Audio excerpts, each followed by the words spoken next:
La belle vie. Alors, je vais peut-être recadrer parce que là, du coup, ouais, je sais pas si je vais vers les livres, peut-être, je sais pas. Bon, voilà. Je sais pas si c'est mieux cadré. Alors, petite mise au point, voilà, je sais pas. Alors, nous en étions du côté des livres. Nous allons aller du côté d'un livre. Hein, là, on voit que c'est un vieux livre de 1858 qui a été illico presto interdit par l'Église.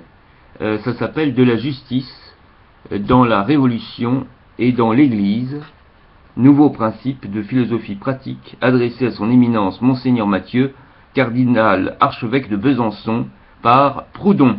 Alors, comme on le sait évidemment, et il s'agit donc ici de culture anarchiste. Prologue.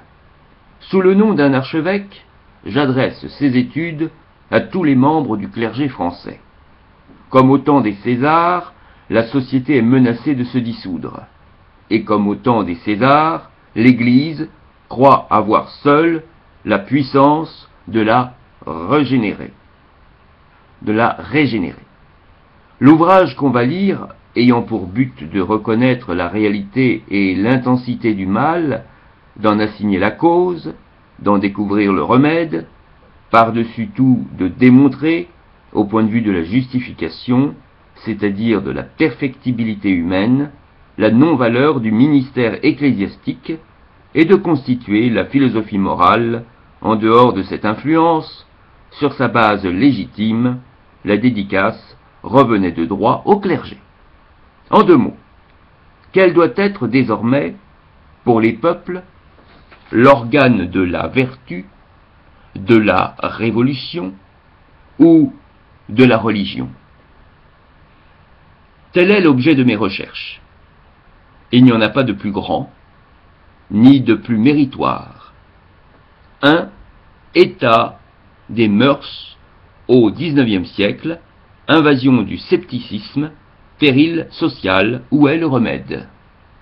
Et d'abord, qu'y a-t-il de vrai dans la crise actuelle? Si l'on jette les yeux sur le train du siècle, il semble qu'en effet, comme l'Église le dénonce, la situation soit fort compromise. La France a perdu ses mœurs. Non pas que les hommes de notre génération soient en effet pires que leurs pères, page 2, l'histoire mieux connue des époques antérieures nous donnerait un énergique démenti. Les générations se suivent et s'améliorent. Voilà, au total, nonobstant des oscillations incessantes et de déplorables écarts, ce qu'une observation attentive de la vie des peuples révèle jusqu'à présent de plus plausible. Quand je dis que la France, je vais peut-être éteindre évidemment ces chers petits bips auxquels on a droit, qui s'appellent évidemment Facebook. Je supprime, ainsi on ne sera pas détourné de notre texte. Quand je dis que la France a perdu ses mœurs, j'entends, chose fort différente, qu'elle a cessé de croire à ses principes. Elle n'a plus ni intelligence, ni conscience morale, elle ne sait même pas ce qu'elle doit entendre par ce mot, mœurs. Nous sommes arrivés, de critique en critique, à cette triste conclusion, que le juste et l'injuste, dont nous pensions jadis avoir le discernement, sont termes de convention, vagues, indéterminables, que tous ces mots de droit, devoir, morale, vertu, etc., dont la chair et l'école font tant de bruit, ne servent à couvrir que de pures hypothèses, de vaines utopies, d'indémontrables préjugés, qu'ainsi la pratique de la vie, dirigée par je ne sais quel respect humain, par des convenances, est au fond arbitraire, que ceux qui parlent le plus de la justice prouvent de reste et par l'origine surnaturelle qu'il lui assigne, et par la sanction extramondaine qu'il lui donne, et par le sacrifice qu'il n'hésite jamais d'en faire aux intérêts établis, et par leur propre conduite, combien peu leur foi est sérieuse. Qu'ainsi la vraie boussole des rapports de l'homme à l'homme est l'égoïsme, en sorte que le plus honnête, celui dont le commerce est le plus sûr, est encore celui qui avoue avec le plus de franchise son égoïsme, parce que du moins un tel homme ne vous prend pas en traître, etc., etc., page 3. Pour tout dire d'un mot, le scepticisme, après avoir dévasté religion et politique, s'est abattu sur la morale. C'est en cela que consiste la dissolution moderne. Le cas n'est pas nouveau dans l'histoire de la civilisation. Il s'est présenté déjà au temps de la décadence grecque et romaine. J'ose dire qu'il ne se présentera pas une troisième fois. Étudions-le donc avec toute l'attention dont nous sommes capables, et puisque nous ne pouvions échapper à cette dernière invasion du fléau, sachons du moins ce que nous devons en attendre.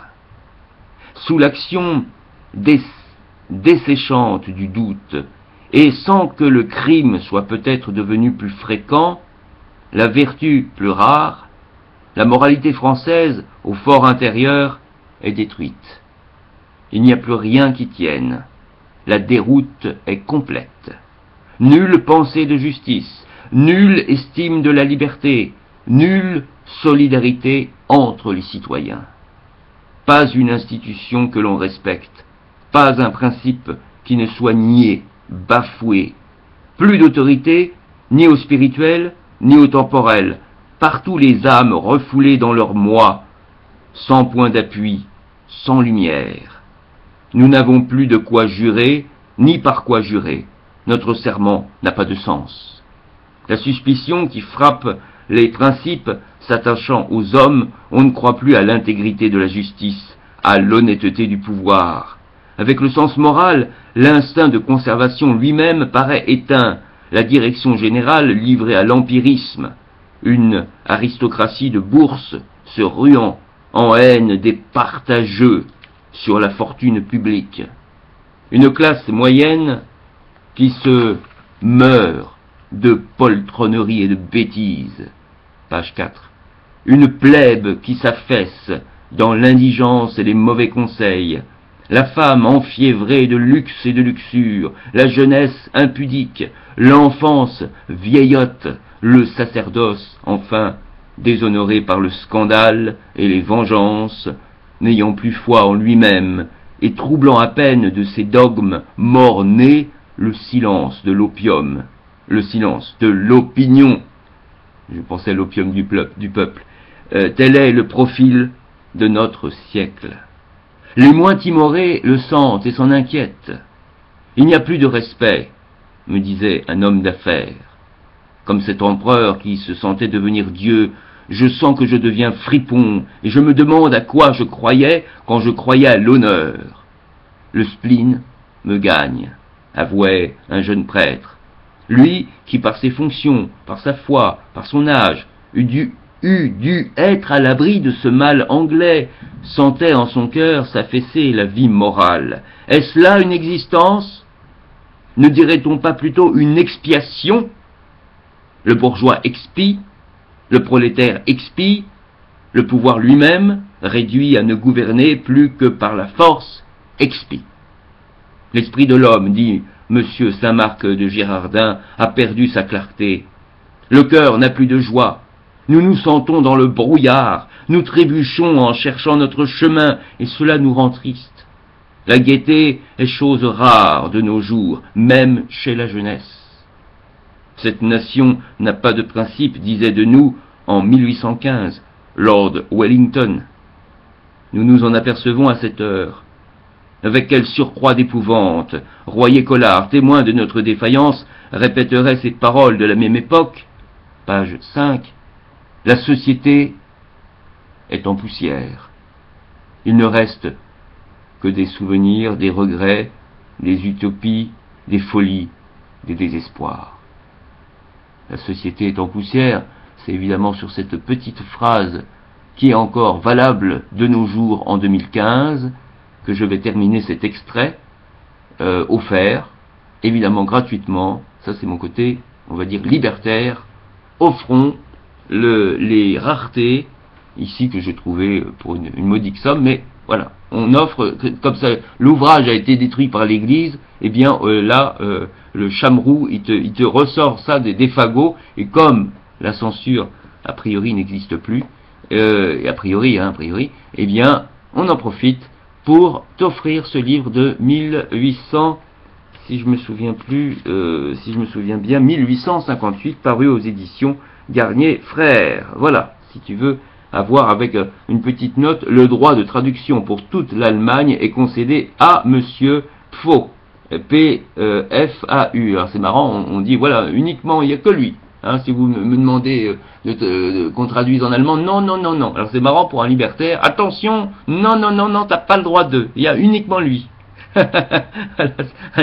C'est marrant, un libertaire anarchiste, c'est très marrant comme petite formule. La belle vie, à bientôt. C'était Proudhon.